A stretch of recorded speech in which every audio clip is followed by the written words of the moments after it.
Rýchlik 603, smer Bratislava hlavná stanica, Bratislava Vinohrady, Trnava, Leopoldov, Piešťany, Nové Mesto nad Váhom, Trenčín, Trenčianska Teplá, Úchov, Považská Bystrica, Žilina, Vrútky, Kráľovany, Ružomberok, Liptovský Mikuláš, Štrba, Poprad Tatry, Spišská Nová Ves, Vargecany, Kisak a Košice.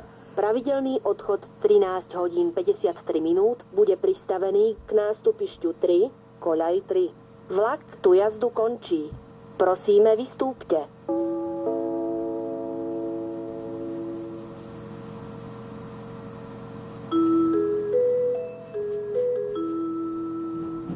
Rýchlik 603, smer Bratislava hlavná stanica, Bratislava Vinohrady, Trnava, Leopoldov, Piešťany, Nové Mesto nad Váhom, Trenčín, Trenčianska Teplá, Úchov, Považská Bystrica, Žilina, Vrútky, Kráľovany, Ružomberok, Liptovský Mikuláš, Štrba, Poprad Tatry, Spišská Nová Ves, Vargecany, Kisak a Košice. Pravidelný odchod 13 hodín 53 minút je pristavený k nástupišťu 3, koľaj 3, môžete nastupovať.